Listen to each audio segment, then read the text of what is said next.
Amen. Nous allons continuer ce sujet important. Voyez, aborder avant d'aller, vous savez, le mariage, quand on lit Ephésiens 5, Paul a une grande vision. Il dit, ce mystère est grand. Alléluia. Le mystère du mariage est grand. On va certainement y revenir. Il dit, ce mystère est grand, je le dis par rapport à Christ et à l'Église. Amen. Et on va demander aux frères de nous donner ce texte-là qui est dans le choix d'une épouse. Page 7.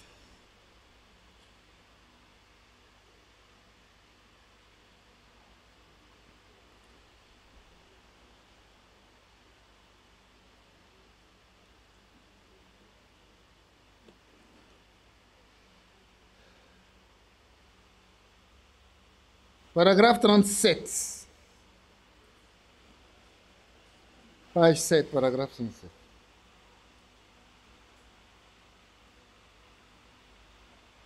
On ne peut pas s'engager dans une aventure pour une vie à la légère. Il faut que Dieu soit dedans.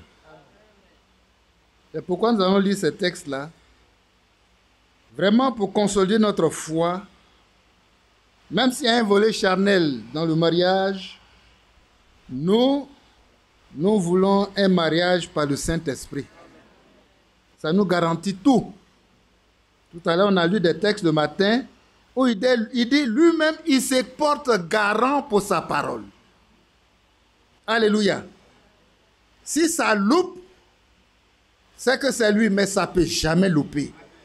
Sa parole s'accomplit toujours. Parce qu'il veille. Dieu veille pour l'accomplir.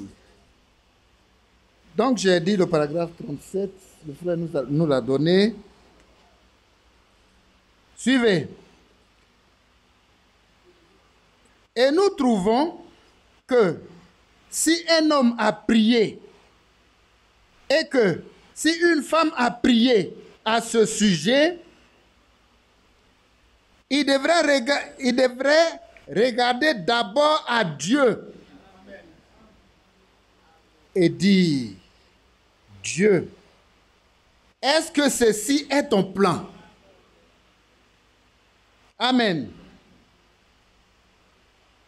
Et ne pas uniquement regarder à de beaux yeux ou à des solides épaules ou à quelque chose comme cela ou à d'autres attachements du monde. Est-ce que nous avons compris? D'abord, il dit d'abord. Tu as le projet? Et nous trouvons que si un homme a prié et que si une femme a prié à ce sujet, donc chacun prie pour lui-même. J'ai entendu dire que la femme n'a pas besoin de prier, c'est l'homme qui doit prier pour choisir une épouse. La femme doit aussi prier pour accepter un vœu. Amen. Elle doit prier. Est-ce que ça lui convient? Est-ce que c'est en accord avec Dieu? Et c'est ce qui est écrit, hein? Il devait regarder d'abord à Dieu et dire, Seigneur, est-ce que tu es dans ce plan-là? Que Dieu nous aide à nous corriger. Et ne pas uniquement regarder au côté charnel. C'est un frère qui a c'est-à-dire, lui, on lui a donné des épaules solides, certainement qu'il pourra me protéger. Elle aussi, elle a des beaux yeux. C'est la vanité. Vanité des vanités, tout est vanité poursuite du vent. Que Dieu nous aide. On continue, hein? Mais j'aimerais qu'on aille plus vite, on va prendre le 39. 39.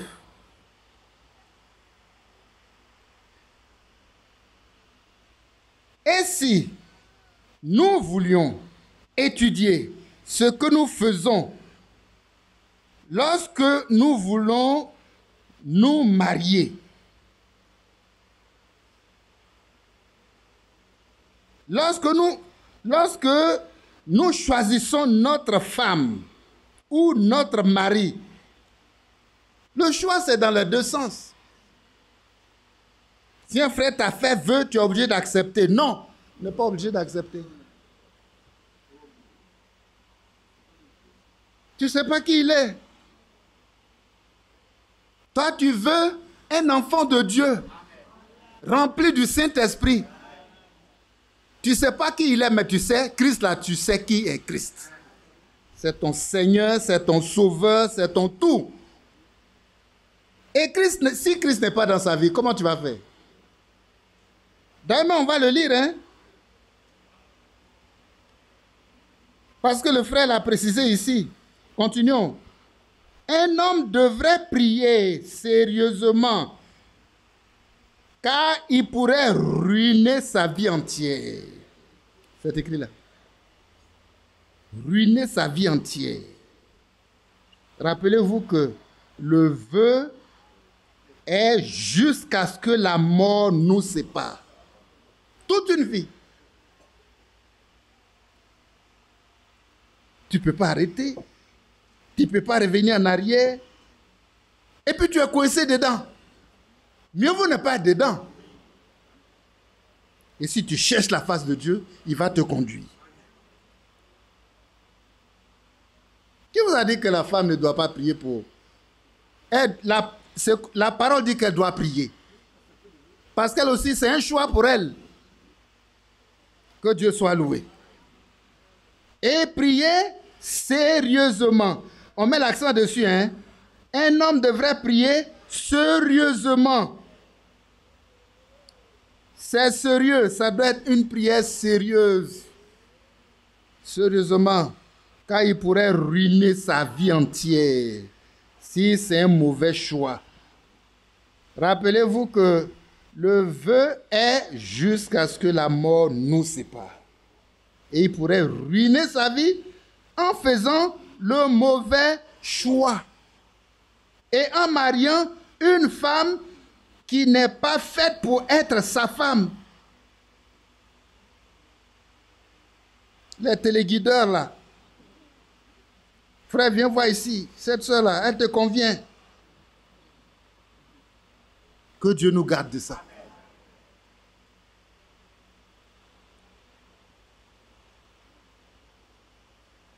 Il y a des serviteurs de Dieu, d'autres assemblées qui appellent les autres. Ah, on a des sœurs ici qui sont dans le besoin. Vous savez, on était des jeunes étudiants, on allait à une convention. On nous a donné l'information. Dans telle assemblée, il y a des sœurs qui sont dans le besoin. Donc, on vous informe. Allez-y là-bas, vous allez trouver femme. Non, prie sérieusement, Dieu va te donner une femme. Voilà. Hommes et femmes. Et tu vas consulter la liste. Tu fais ton choix. Non, ça, c'est pas sérieux.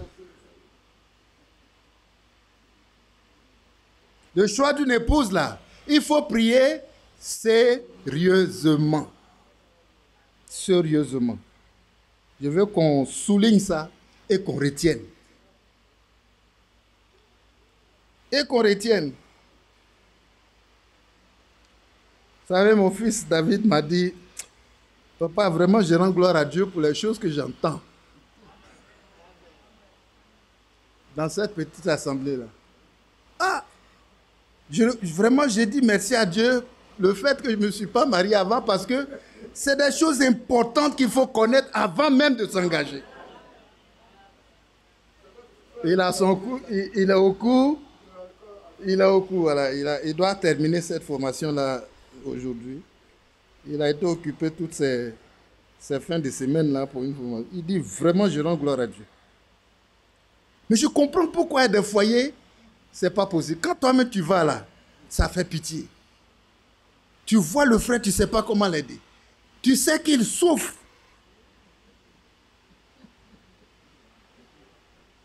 C'est pas ce qui est écrit là. il a fait un mauvais choix qui pourrait ruiner sa vie entière. Et ce qu'il vit là même, là, c'est ruiner sa vie. Mais Dieu est fidèle. Si tu es dans ce problème-là, le frère a lancé l'appel, je crois que personne n'est venu. Parce qu'il faut qu'on amène ces cas-là devant le Seigneur. On n'a pas connu les vraies choses avant de s'engager, mais voilà ce qui est arrivé. Le Seigneur peut intervenir. Peut intervenir. Ce n'est pas pour condamner quelqu'un. Elle, c'est ta faute. Si tu es mauvais, là, c'est ta faute. Tu es mauvais, tu es mauvais. Mais il y a quelqu'un qui peut te délivrer. C'est Jésus-Christ. Non, c'est sérieux, hein? Amen. Tu es mauvais, tu es mauvais. Et tu vas en enfer. Il n'y a pas de solution. On a vu le cas des musulmans. Là-bas, il y a un décret irrévocable. C'est l'enfer direct. On te met là-bas d'abord. Et puis après, on va regarder tes œuvres. Ce que tu as fait qui est bien. Et puis on va peser. Si bon là dépasse l'autre, on va te sortir un peu. Mais tu as goûté le feu quand même. Mais en Christ, on ne goûte pas le feu. On va dans la félicité céleste. Hein? Il pourrait ruiner sa vie, ta vie entière. Et on le dit avec amertume. Parce qu'on sait qu'on a des bien-aimés dans cette situation aujourd'hui. Et Dieu va intervenir. En faisant le mauvais choix et en mariant une femme qui n'est pas faite pour être sa femme. Voilà. Tu regrettes, mais c'est trop tard. Voilà ce qui est difficile dans le mariage. On ne va pas essayer, si ça ne va pas, on va voir ailleurs.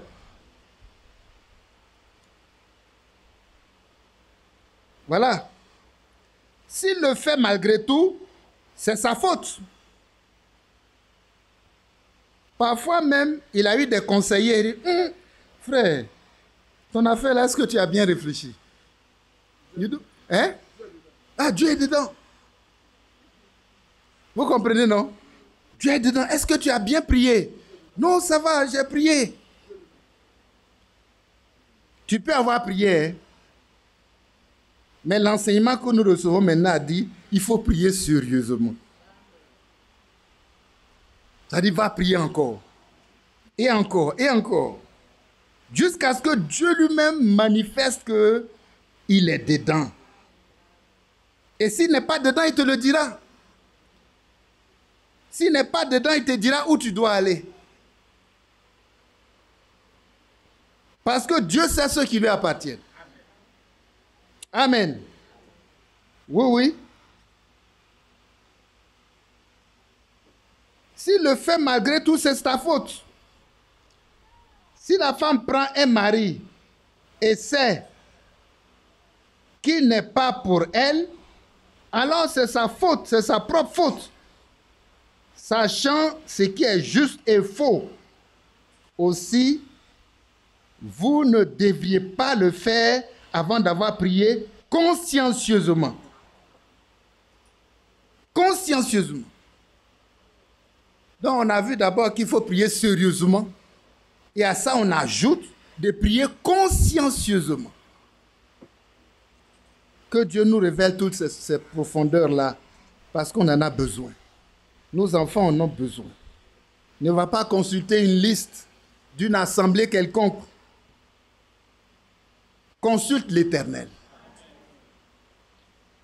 Amen. 40. Paragraphe 40. La même chose s'applique. Voyez, c'est déporté du côté de l'Église. Mais les deux sont liés. Il dit ce mystère est grand. Le mystère du mariage est grand parce qu'il le dit par rapport à Christ et à l'Église. C'est la même chose, hein? Imaginez-vous quand Jésus vient là. L'épouse qu'il va prendre. Ah. Mais on est déjà sûr que si ce n'est pas une épouse sans tache ni ride, ça ne marche pas. Comme lui veut là.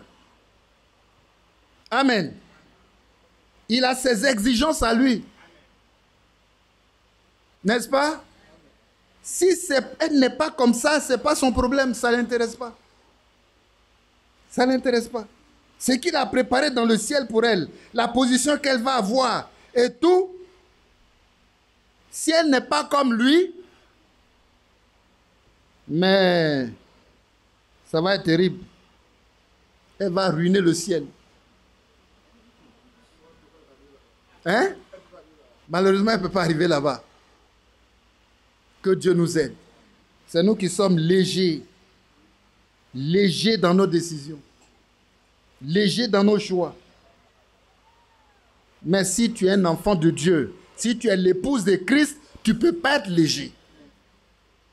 Parce qu'en tant qu'épouse de Christ, épouse parole de Dieu, tu appartiens déjà à quelqu'un. Tu le consultes. Ah, voilà, je veux celle qui sera os de mes os, chair de ma chair, et je serai lié à elle pour être une seule personne.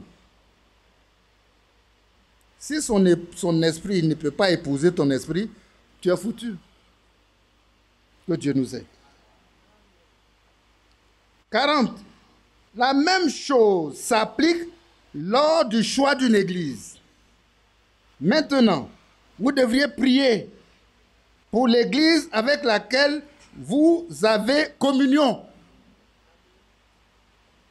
Rappelez-vous que les églises ont des esprits. Que Dieu nous garde. Les églises ont des esprits. Maintenant, je ne veux pas être critique, mais je réalise que je suis un vieil homme et que je dois quitter ce monde ici-bas un de ces jours. Je dois répondre au jour du jugement de ce que j'ai dit ce soir ou de tout autre moment ou à tout autre moment. C'est pourquoi je dois être absolument sérieux et sincère, convaincu. Mais si vous allez dans une église et si vous vouliez observer le comportement de cette église, observez simplement le pasteur et vous trouverez généralement que l'église agit comme le pasteur. 41. Parfois, je me demande si nous ne recevons pas simplement un autre esprit à la place du Saint-Esprit. Ce n'est pas un danger, ça?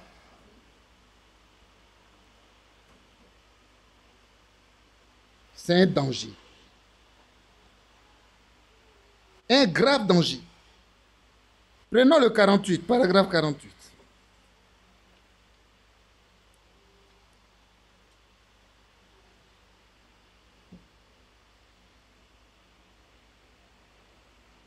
Maintenant, parce que si un chrétien doit choisir une femme, il devrait choisir une véritable femme née de nouveau. Indépendamment de son apparence. Indépendamment de son apparence. C'est ce qu'elle est qu'il a fait. Et alors, à nouveau, cela reflète son propre caractère pieux et reflète ce qui est dans son esprit et ce que son futur sera pour sa famille. Élevé par une telle femme, ce que seront ses plans d'avenir pour son foyer. S'il marie une de ces modernes riquetas, reines du sexe, que peut-il en attendre? Quelle sorte de foyer un tel homme peut-il penser avoir? S'il marie une fille qui n'a pas assez de morale, elle-même peut rester à la maison et prendre soin de son foyer. et qui veut travailler dans le bureau et de quelqu'un, quelque sorte de ménagère, quelle sorte de ménagère sera-t-elle? Vous aurez des babysitters, ainsi de suite. Et il dit, c'est vrai. Une véritable femme née de nouveau. Frères et sœurs, ça c'est important à retenir. Important à retenir. Souvent on dit, quand on va au mariage, on dit, mais c'est deux familles qui s'unissent. C'est même pas vrai. En parlant des parents des mariés, on dit, il y a deux familles qui s'unissent. C'est pas vrai. Vous savez, il y a combien de familles qui vont s'unir ce jour-là? 4. Qui est d'accord? 4 familles. Le mari a combien? 2. Parents maternels, parents paternels. La femme a combien? 2. Parents maternels, parents paternels. Et puisque c'est une alliance entre leurs 2 enfants, ils vont s'inviter dans cette alliance-là. Je ne sais pas si on se comprend. Hein? Esprit de famille. Hein? Ils vont s'inviter. Et ils ont le droit. Ils ont un droit de propriété sur vous.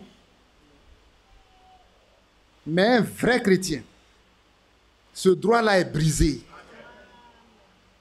Que Dieu soit loué. Ce droit-là est brisé.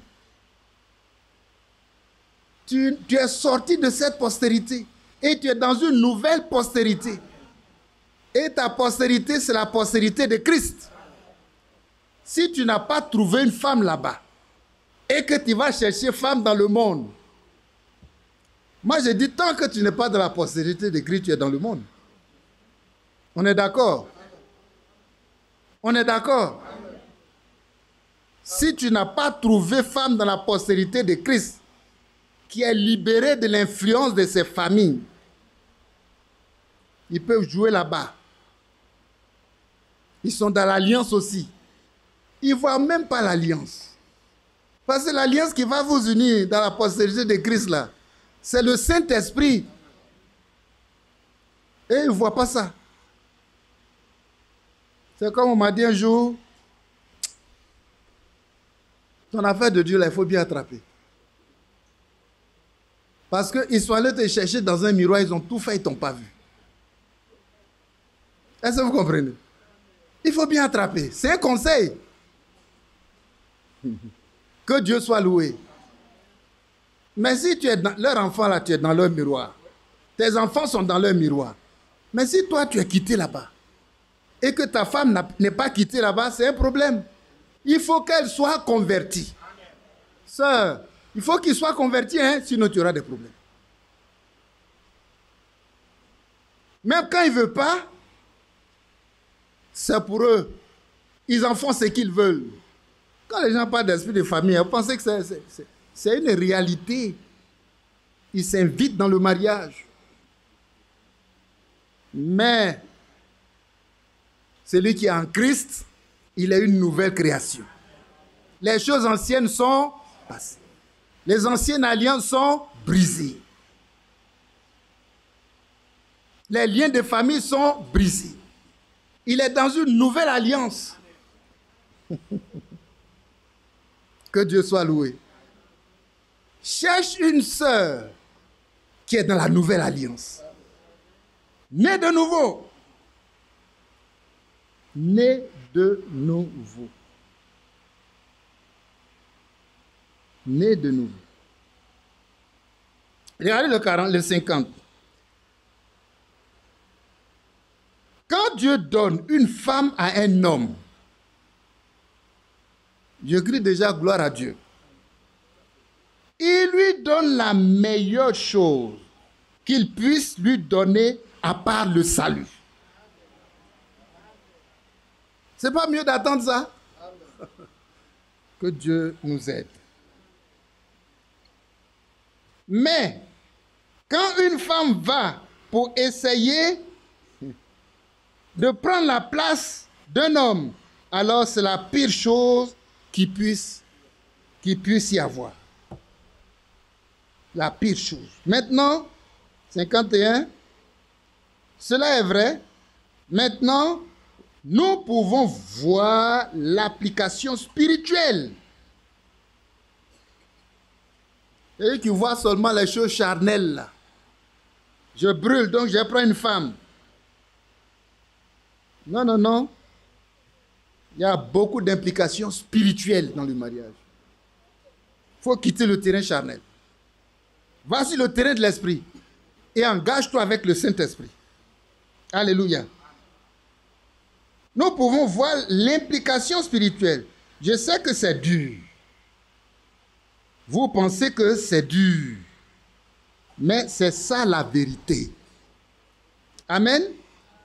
Qu'importe combien c'est dur, nous devrions affronter les faits. Est-ce que la Bible, c'est ce que la Bible enseigne. Amen. C'est ce que la Bible enseigne. Ça va, c'est un peu faible, mais aidez-moi. C'est ce que la Bible enseigne. On va penser que c'est dur, mais la parole de Dieu est dure. C'est pourquoi il faut des hommes de foi. Amen. Qui sont persévérants. Qui savent d'où ils viennent et où ils vont. Amen. Le Seigneur, sachant d'où il vient et où il va. Si nous sommes en Christ, nous aussi on sait d'où nous venons et où nous allons. On ne joue pas avec ça. Que Dieu soit loué. Vous pensez que c'est dur, mais c'est la vérité. Qu'importe combien c'est dur, nous devons affronter les faits. C'est ce que la Bible enseigne. Il ne faut pas se marier n'importe comment. Il faut être dans la parfaite volonté de Dieu. Amen. Il faut que ce soit lui, quand c'est lui qui te donne une femme, paragraphe 50, il te donne la meilleure chose qu'il puisse lui te donner après le salut. Mais quand c'est toi qui l'as choisi, il ne garantit pas ça. Hein? Dieu ne garantit pas un choix dans lequel il n'est pas. Mais si c'est son choix, il est garant. Amen. Mais quand ce n'est pas son choix, voilà. Verset 52, paragraphe 52. Nous voyons maintenant clairement le plan spirituel de Dieu, planifiant sa future maison pour sa future épouse. Amen. Il est en train de travailler à ça. L'épouse aussi, qui a la révélation que l'époux vient pour elle, qu'est-ce qu'elle fait? Elle se prépare.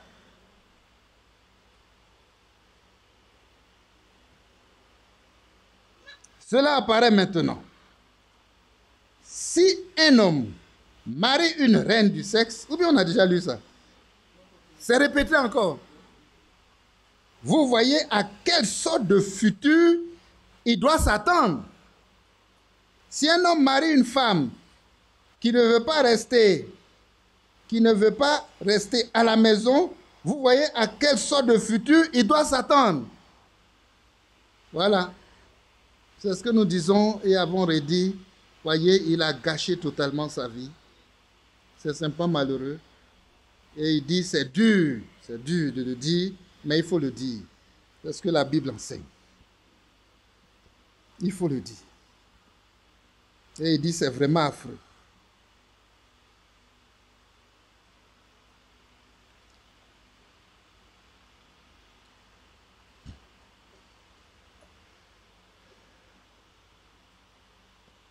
On va aller à la page 10.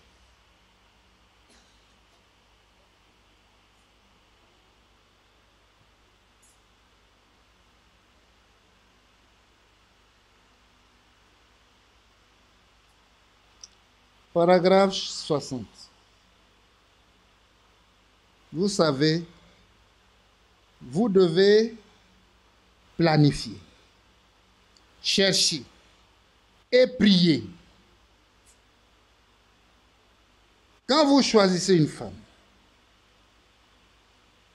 car nous voyons cela par cette parole de promesse, qu'elle, l'épouse,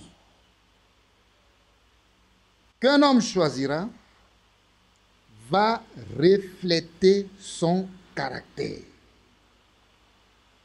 Elle reflète ce qui est en lui. Amen. Elle reflète ce qui est en lui. Si tu as un frère, épouse parole, arrange-toi à trouver une sœur, épouse parole. Là, ça marche. Sinon, ça ne marchera pas.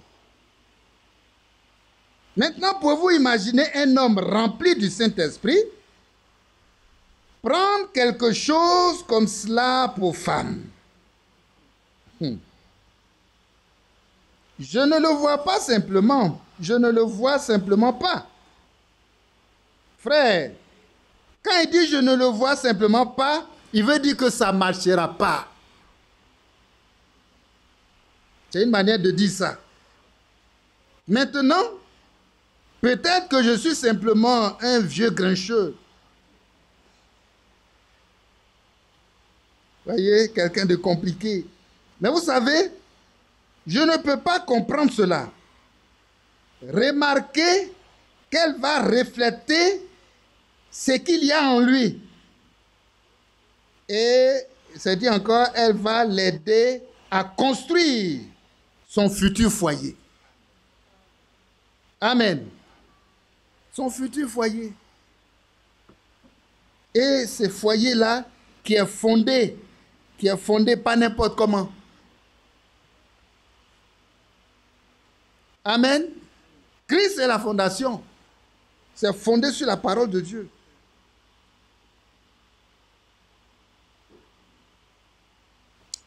« 61. Il dit maintenant, si nous regardons un instant du côté spirituel, voyez, à chaque fois on dit d'aller regarder le côté spirituel.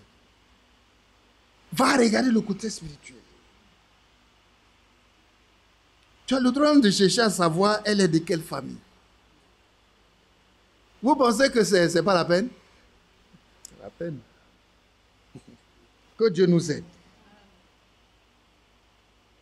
Si nous regardons un instant du côté spirituel, vous voyez qu'une église qui est dans le monde agit comme le monde, s'attend au monde, participe au monde, prenant en compte les commandements de Dieu comme s'il ne les avait pas, s'il ne les avait jamais écrits. Pouvez-vous imaginer que Christ va jamais prendre une épouse comme celle-là? Vous pouvez vous l'imaginer? Prendre comme épouse l'église moderne d'aujourd'hui. Pas mon Seigneur. Je pourrais à peine penser cela. Non.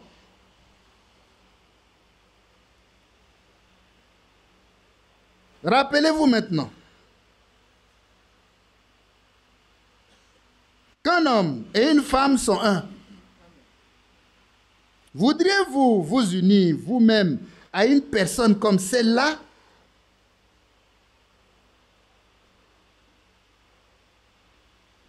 Si vous le faisiez, vous recevriez certainement, vous décevriez certainement ma foi en vous. Alors que penser de Dieu, s'unissant lui-même à quelque chose comme cela? Vous savez, souvent quand je freine ça, il dit que je ne vois pas très bien. Une prostituée dénominationnelle ordinaire. Est-ce que vous croyez qu'il le ferait? Ayant une telle forme de piété, mais régnant ce qui en fait la force, il ne le ferait jamais, jamais, jamais, jamais. Elle doit avoir son caractère en elle. Amen.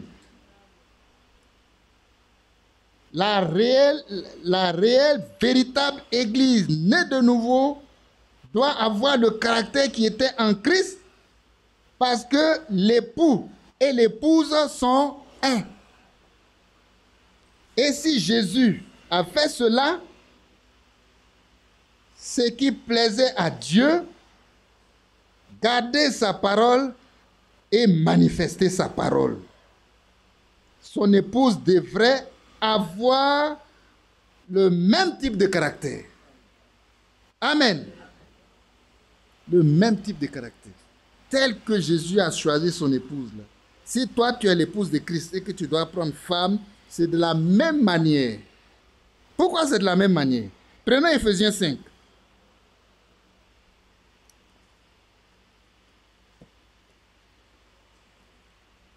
Il ramène tout à lui pour nous montrer que c'est de la même manière. Ephésiens 5.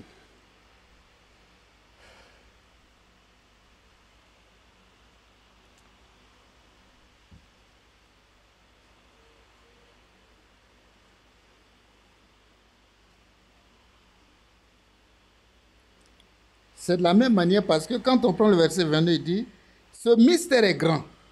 D'abord, lisons au verset 31, c'est pourquoi l'homme quittera son père et sa mère et s'attachera à sa femme et les deux deviendront une seule chair. Ce mystère est grand. Je dis cela par rapport à Christ et à l'Église. Du reste, que chacun de vous aime sa femme, mais c'est surtout le verset 32. Ce mystère est grand. Le mystère du mariage est grand.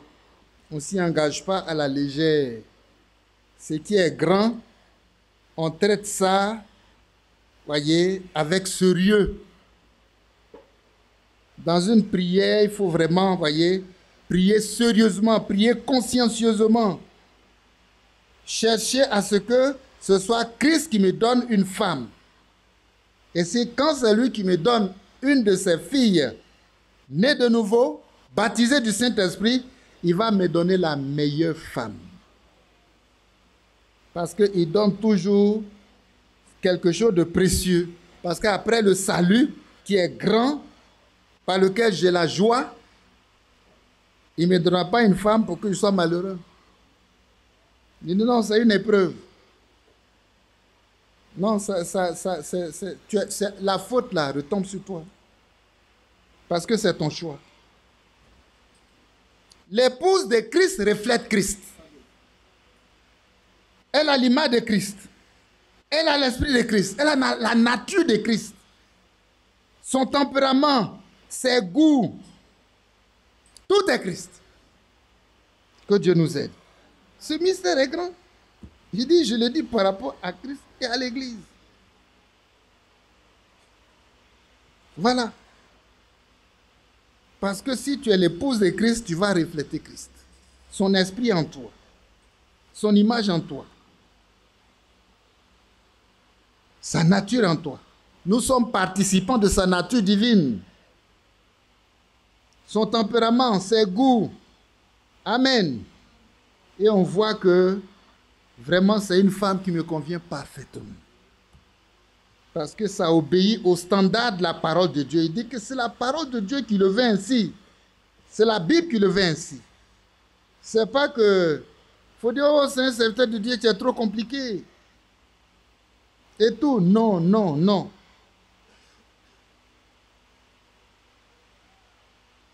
Non.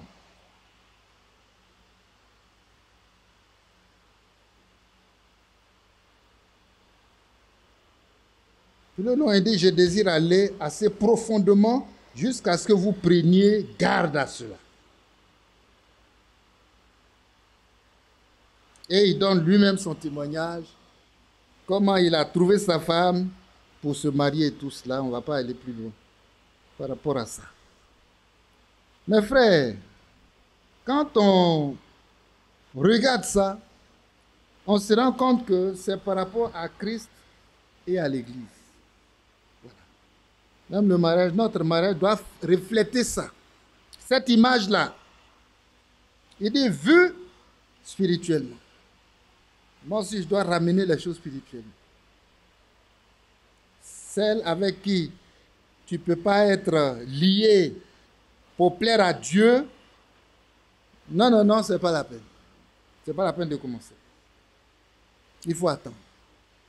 Que Dieu soit loué. Ce n'est pas la peine. Ce n'est pas la peine. C'est dans 1 Corinthiens 10, Paul essaie de nous avertir. Ça, on l'a lu et relu, mais ça est toujours d'actualité. Parce que les choses se passent ainsi effectivement. Ce même évangile qui a été prêché là-bas, avec le prophète Moïse. Regardez tout ce qui a accompagné ce grand ministère prophétique. Il y avait des signes, il y avait des prodiges, il y avait des miracles. La colonne de feu était là. La colonne de feu pour les conduire. Tout. Et ils pouvaient voir ça physiquement. La journée, c'était une colonne de nuée. La nuit, c'est une colonne de feu. Donc, ils voyaient. Ils voyaient. Ils voyaient. Comme les gens ont vu sur la photo du prophète William Branham, voyez, la colonne de feu. Mais c'est la même chose. Moïse a été accompagné par tout cet arsenal, je dirais, de la puissance de Dieu, avec un message. Il devait sortir d'Égypte. On peut dire que le message, c'est ça, sortir d'Égypte et aller à Canaan. Nous aussi, on sort du monde. Le message qui est donné à William Branham, c'est ça. Et on va dans l'enlèvement. Les mêmes signes, les mêmes prodiges, la même colonne de feu. La même colonne de feu.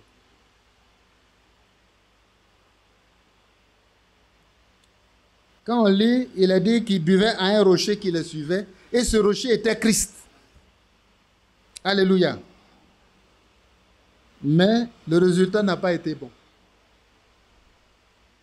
Je dis cela pour attirer seulement notre attention. Le résultat n'a pas été bon. Prenez 1 Corinthiens 10. 1 Corinthiens 10. Le résultat, on ne sera pas nommé par rapport au miracle, au nombre de guérisons, même de résurrection, les prodiges, les miracles, les signes et tout cela, par rapport aux manifestations surnaturelles.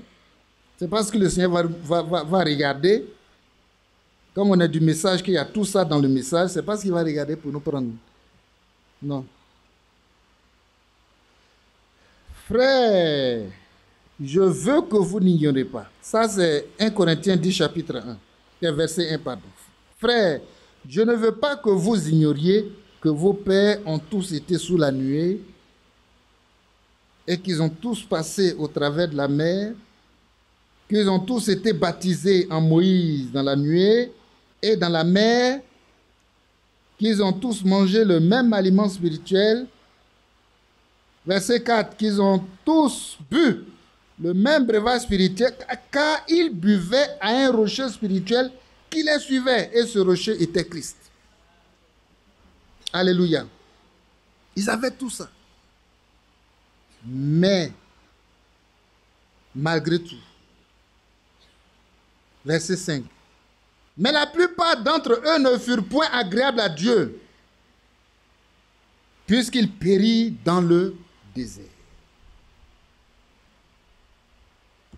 Or, ces choses sont arrivées pour nous servir d'exemple.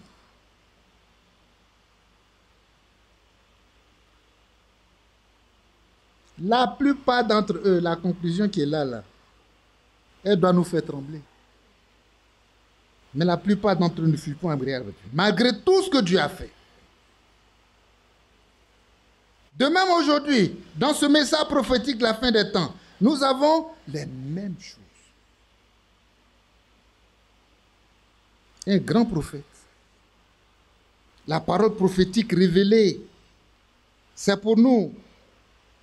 Un prophète, grand prophète, on appelle prophète majeur. On dit, mais quand on entend, mais c'est un prophète majeur comme les Moïse, comme les Élie et tout ça. Et on a vu les signes, les prodiges, les miracles, la colonne de feu, avec des manifestations surnaturelles.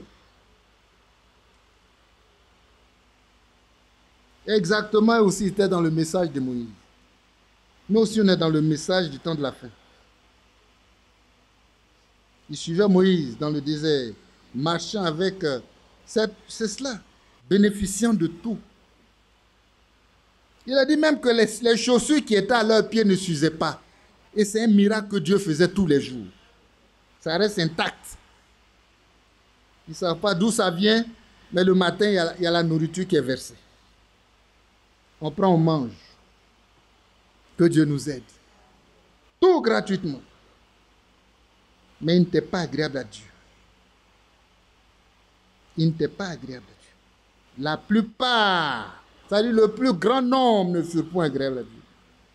Aujourd'hui, on se rend bien compte que quand on parle de l'épouse de Christ, l'épouse parole, ce n'est pas la majorité. À leur temps, ils étaient combien? Le grand nombre autour de ça. Mais ceux qui sont restés fidèles à la parole, qui ont été agréables à Dieu, étaient combien? Que Dieu nous aide. Que Dieu nous aide.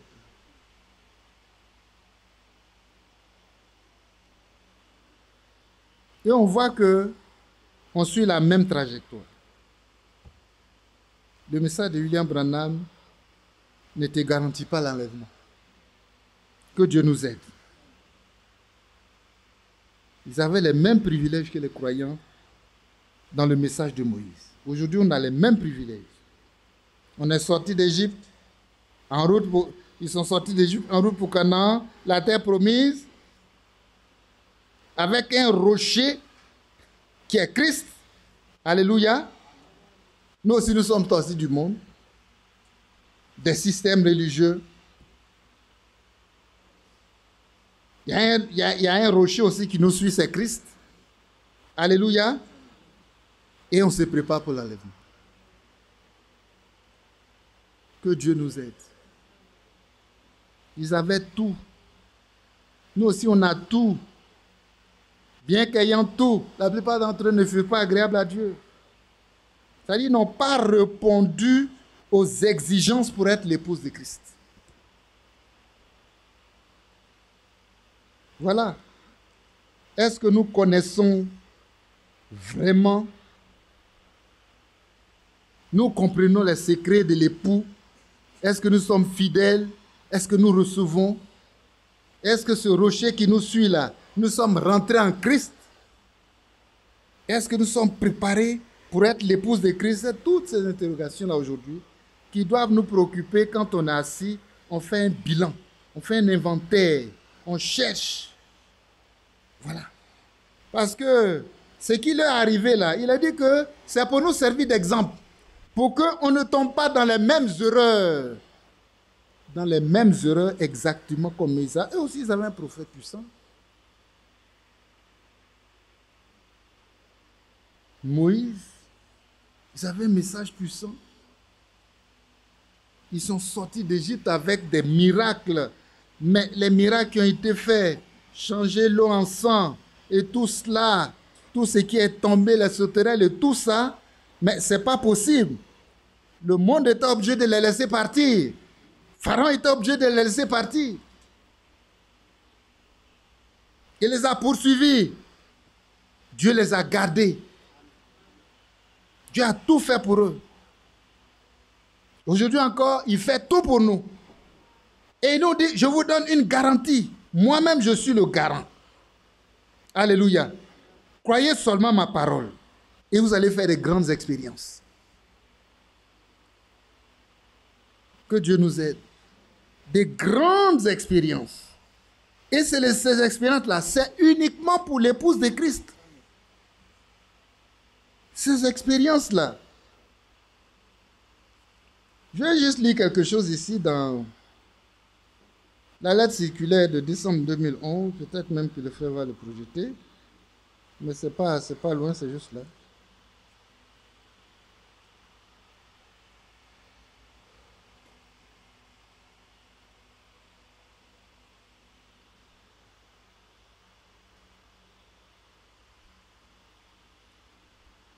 Oui, frère, tu peux maintenant le projeter. C'est à la page 6,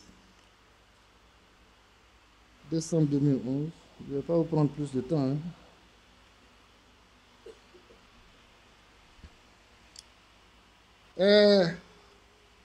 Où il est dit, vers la fin de la page là, le jour de la fondation de l'Église du Nouveau Testament.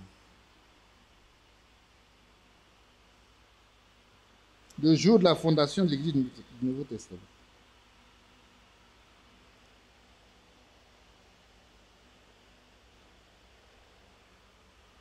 Page 6, exactement. Vers la fin.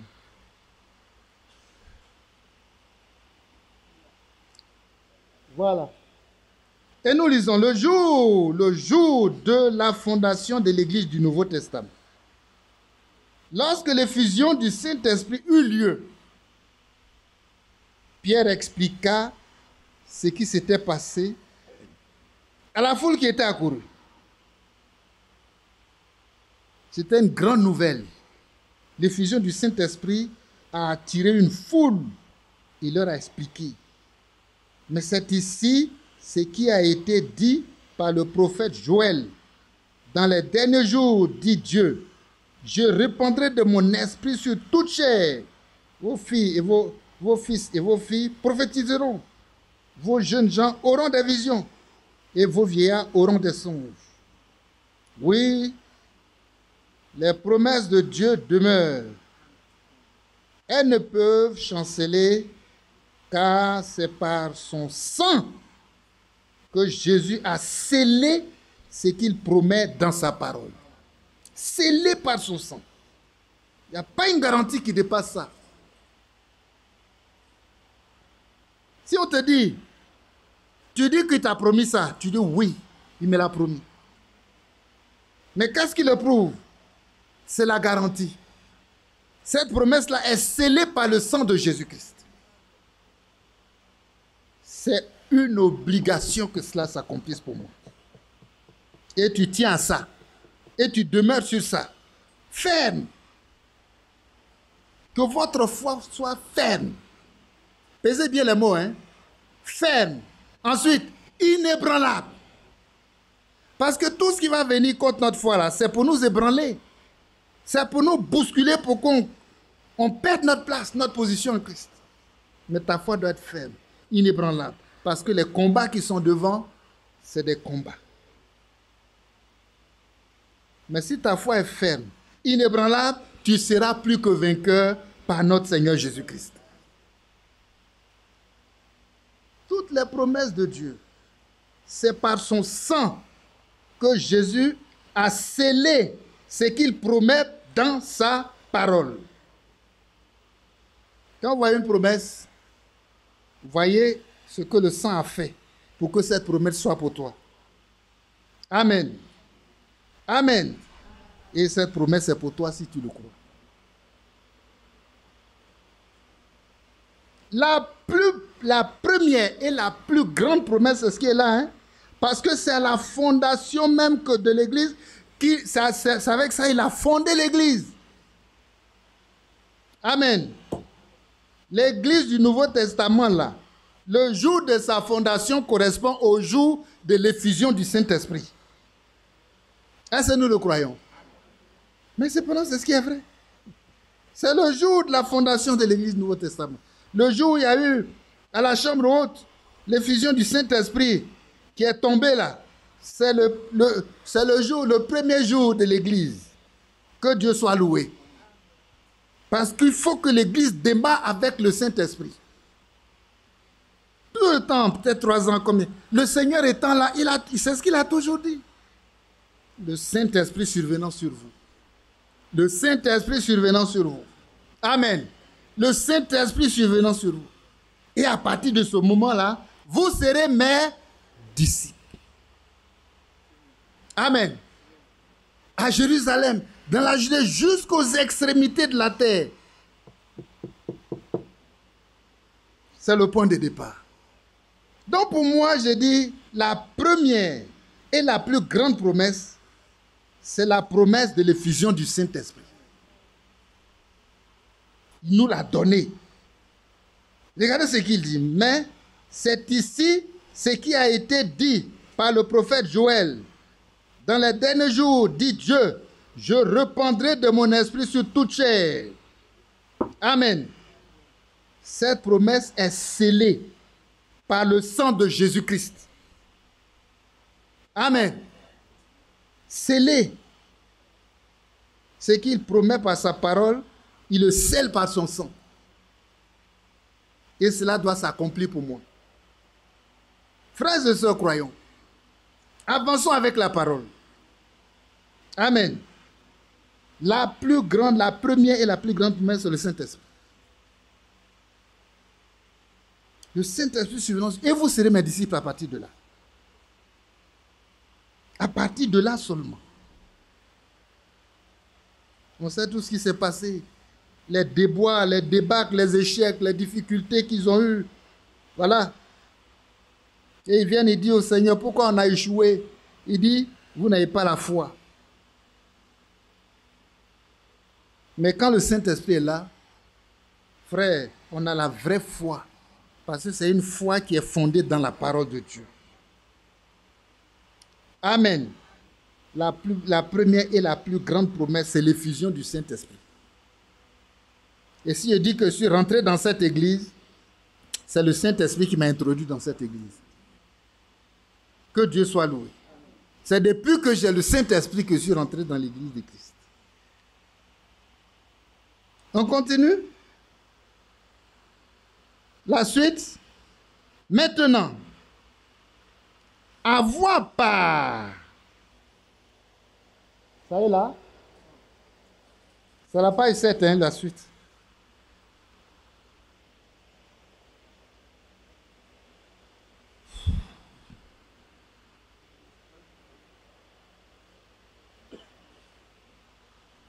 La suite à la page 7, il dit maintenant, avoir part de ce que Dieu nous a promis. Avoir part de ce que Dieu nous a promis.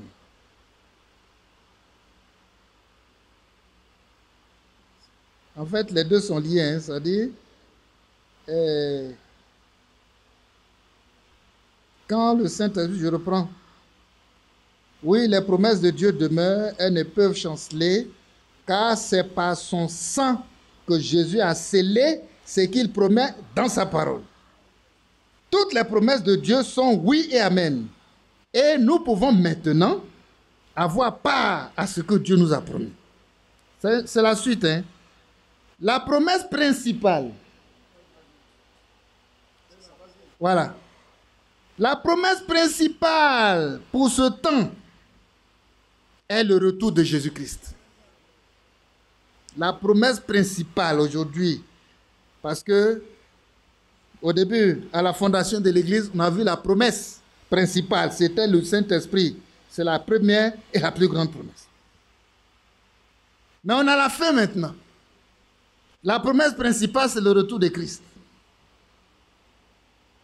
Tu ne peux pas te tenir là,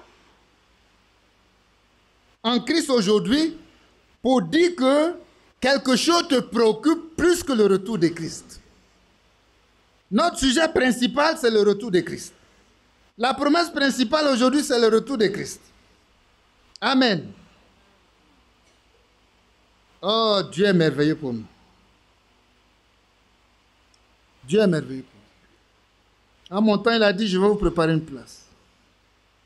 Et quand je m'en serai allé, que je vous aurai préparé une place, je reviendrai et je vous prendrai avec moi, afin que là où je suis, vous y soyez aussi. C'est le retour de Jésus-Christ.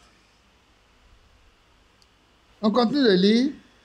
La promesse principale pour ce temps est le retour de Jésus-Christ, comme il est annoncé dans Jean 14, 23. Une fois la rédemption accomplie, Jésus-Christ est monté au ciel afin de nous préparer une place, et il reviendra de la même manière qu'il est allé au ciel. Alléluia. C'est aussi pour cette raison que le retour de Christ et tout ce qui est lié à ce sujet est notre thème principal. Conduit par l'Esprit,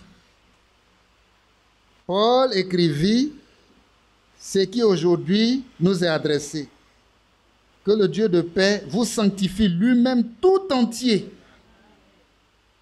et que tout votre être, l'esprit, l'âme et le corps soient conservés irrépréhensibles lors de l'avènement de notre Seigneur Jésus-Christ. Celui qui vous a appelé est fidèle et c'est lui qui le fera. C'est lui qui le fera. Alors, puisque cette promesse est pour nous et que c'est la promesse principale, le retour de Christ, amen, et que cette promesse-là est scellée par le sang de Jésus-Christ, frères et sœurs, rien ne peut empêcher son accomplissement pour moi.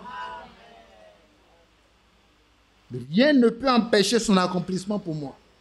Et c'est dans cette foi-là, dans cette détermination-là. On dit toujours mais ça méchamment, on ne sait pas ce qu'on tient. Je suis dans le message, mais tu fais quoi? J'ai une promesse principale. Amen. J'ai une garantie de la parole de Dieu. Ma foi a saisi ces promesses. Je me prépare pour ce retour. On dit c'est le sujet, le thème principal. Ce sujet est notre thème principal. Et on ne se prépare pas pour ce thème principal à n'importe comment. C'est conduit par l'Esprit. Amen. Conduit par l'Esprit. Alors on passe en revue notre être tout entier. L'âme, l'esprit et le corps. Tout est fouillé. Amen. Tout est sanctifié. Tout est purifié et conservé irréprochable, irrépréhensible lors de l'avènement de notre Seigneur Jésus-Christ. Et si je suis là, dans la foi de l'accomplissement de cette promesse-là, parce que j'attends quelque chose du Seigneur, tout ce que j'attends là, j'ai la garantie qu'il va l'accomplir pour moi. Ce n'est pas à la fin qu'il faut chercher le Saint-Esprit. C'est au début de l'Église déjà, il était là. Alors nous sommes là. Chacun de nous doit être rempli du Saint-Esprit. Et que je puisse vivre, je vis par le Saint-Esprit. Et quand je dis si je vis, ce n'est plus moi qui vis, c'est Christ qui vit en moi, il vit en moi par le Saint-Esprit. C'est au commencement, c'est au départ, c'est au début. Et depuis qu'ils ont fait cette expérience à la chambre haute, allez-y prendre Pierre. Il n'était plus la même personne. Même le Pierre même qui a marché avec Jésus, qui l'a touché, qui a mangé avec lui, qui l'a vu. Mais est-ce que le Pierre rempli du Saint-Esprit n'est pas meilleur que ce Pierre-là? Que Dieu soit loué. Que Dieu soit loué. Donc, ne nous préoccupons pas, on ne doit même pas se préoccuper de savoir qu'il y a tel serviteur de Dieu qui n'est plus là, le prophète n'est plus là. Non, non. C'est quand le Seigneur n'était plus là, que Pierre est devenu meilleur dans les mains du Saint-Esprit. Et si nous sommes dans les mains du Saint-Esprit, on va faire la même expérience. Nous serons meilleurs que quand on était dans le message. On pense que le message, là, c'est notre garantie. Oh, que Dieu nous aide. Soyons les hommes de la parole de Dieu. On croit la parole, on vit la parole. Ce n'est pas ma force. C'est fait pour moi. C'est fait pour que moi, là, je puisse vivre. Et je vivrai. Et j'annoncerai les promesses, la gloire de l'Éternel. Que Dieu soit loué. Il faut se tenir dans ça. voilà, Pierre est devenu meilleur. Tous, chacun. Tous. C'est celui qui a trahi, qui est parti, qui a perdu. Mais tous. Parce qu'au moment où... comment il s'appelle, celui qui a trahi le Seigneur, qui l'a vendu, qui est parti? Quand Judas a fait sa sale besogne, vous pensez qu'à ce moment-là, Pierre était meilleur que lui? Pierre aussi a trahi le Seigneur. Que Dieu nous aide. Nul n'est meilleur à l'autre. Au plan de la chair, là, on est au même niveau. Que Dieu nous aide. Mais voilà le Saint-Esprit qui vient, qui nous élève. On quitte le degré de la chair. Il nous introduit dans le Saint-Esprit. Oh. Et c'est la gloire de Dieu. Que Dieu nous aide. C'est ça. Pierre n'était pas meilleur que Judas. Chacun a fait son péché. Le malheur, c'est qu'il ne s'est pas repenti. Il allait se pendre pour mourir. Mais Pierre s'est repenti. Et c'est cette grâce-là que la parole de Dieu demande à chacun de nous. Que Dieu nous amène à la repentance sincère. Alléluia. À la repentance sincère. Parce que la sanctification de notre être tout entier, l'esprit, l'âme et le corps, frère, c'est un dépouillement en profondeur. Tout ce qui est en nous, attaché à nous, lié à nous, qui ne glorifie pas le nom du Seigneur, le Seigneur nous délivre totalement. Et il fait de nous des hommes nouveaux. C'est l'homme nouveau qui est irréprochable. Amen. Parce qu'il le veut irréprochable lors de son avènement. C'est comme ça qu'il veut son épouse. Donc il a choisi, il sait qu'elle est prédestinée. Il y en a des dispositions de son pour recevoir le Saint-Esprit. Amen. Et comme elle connaît les secrets de l'époux, elle sait comment se tenir dans la parole de Dieu pour que la parole de Dieu s'accomplisse pour elle. Et c'est ce qu'elle poursuit. C'est ça les secrets de l'époux. On ne cherche pas à savoir qu'il y aura un enlèvement. Mais d'accord, tu sais qu'il y a un enlèvement. Est-ce que ça garantit que tu seras enlevé? Le fait de savoir qu'il y a une épouse qui sera enlevée, est-ce que ça garantit ton enlèvement? Non. Mais ce qui garantit ton enlèvement, c'est que tu sois rempli du Saint-Esprit. Et que le Saint-Esprit lui-même te prenne en compte dans une sanctification en profondeur. Le corps, l'âme et l'esprit.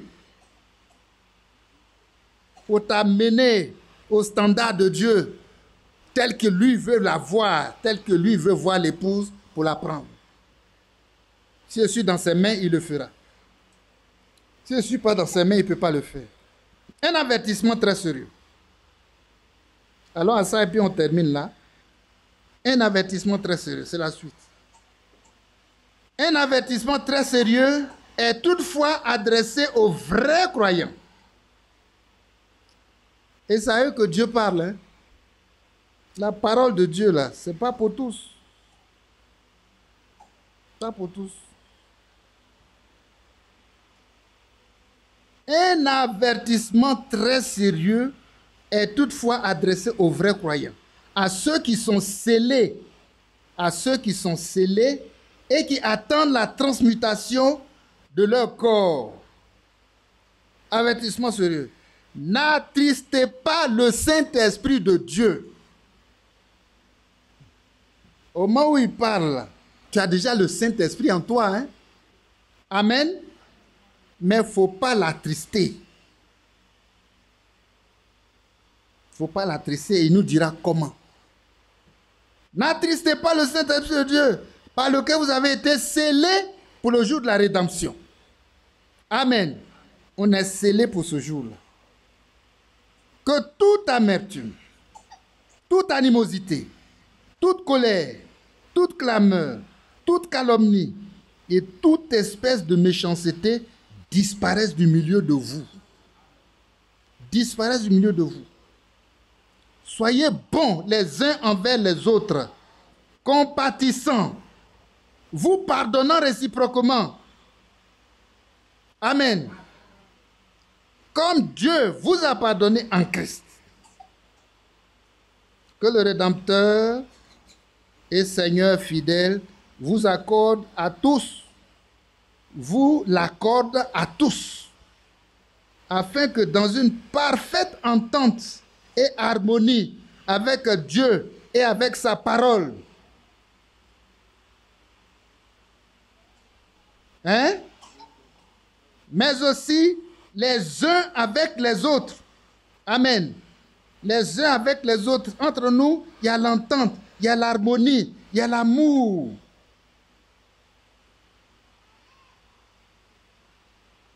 Et c'est parfait. Il n'y a pas de conflit. Il n'y a pas d'animosité, il n'y a pas de méchanceté.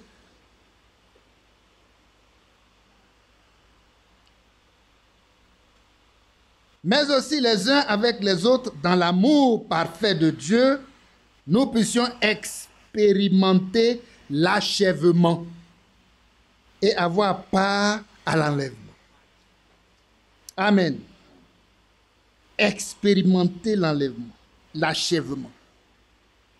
Et l'expérience de l'achèvement, c'est avec le Saint-Esprit. Amen. Au moment où Pierre, les apôtres et tous là, n'est-ce pas, expérimentaient l'achèvement, mais le Seigneur n'était plus là. Il était déjà parti. C'est donc avec le Saint-Esprit que nous allons expérimenter l'achèvement. Beaucoup ont prêché et dit, l'achèvement là, c'est Franck. Rattaché au nom de Franck. Comme le Seigneur sait que c'est une hérésie, il a enlevé son serviteur. Allez-y faire votre achèvement. Malgré tout, il persiste et signe. Son mandat est là. Frères et sœurs, l'achèvement là, pour nous là, c'est avec le Saint-Esprit. Parce qu'il a dit, lui-même il était troublé. Ils l'ont tellement embrouillé que lui-même il a commencé, voyez. On fatigue les serviteurs de Dieu. Hein. Fatigue les serviteurs de Dieu. Il était troublé. Et le Seigneur l'a rassuré. L'achèvement, il dit, ce que tu dois faire là, tu l'as fait proprement, va te reposer. Amen. Il a eu la paix. Mais il a dit, l'achèvement là, c'est lui son travail. Il dit, le Seigneur a dit, c'est lui-même qui va accomplir l'achèvement dans l'église. C'est pas le Saint-Esprit? C'est le Saint-Esprit, hein? Nous puissions expérimenter l'achèvement et avoir part à l'enlèvement. Et avoir part à l'enlèvement. De même que Pierre a été meilleur après le départ, il a vécu le temps qu'il a vécu avec Christ. Voyez, c'est quand il a fait l'expérience avec le Saint-Esprit qu'il est devenu meilleur. Nous aussi, nous serons meilleurs. Oui. Nous serons meilleurs. À celui qui vous a fermé selon mon évangile et à la prédication de Jésus-Christ, conformément à la révélation du mystère caché pendant des siècles, mais manifesté maintenant par les écrits des prophètes, d'après l'ordre du Dieu éternel, et porté à la connaissance de toutes les nations, afin qu'elles obéissent à la foi, à Dieu, seul sage. Soit la gloire au siècle des siècles, par Jésus-Christ notre Seigneur. Amen. Oui, puissions-nous voyez, expérimenter l'achèvement et avoir part à l'enlèvement. Que Dieu soit loué. Je ne peux que le remercier. Je vais demander à mon frère de venir. C'est lui qui nous fera prier. Il y a tellement de difficultés aujourd'hui. Mais c'est ça. L'épouse de Christ là. Oh, seule l'épouse recevra. et comprendra les secrets de l'épi pour expérimenter l'achèvement en vue de l'enlèvement. Tous les autres vont interpréter pour s'égarer. Mais que Dieu fasse grâce. Qu'il nous ouvre les yeux, il dit, qu'il nous ouvre les yeux, que nous soyons dans cette disposition-là, veillant, suivant la parole, croyant la parole, obéissant, que son œuvre s'achève en nous et qu'il nous bénisse.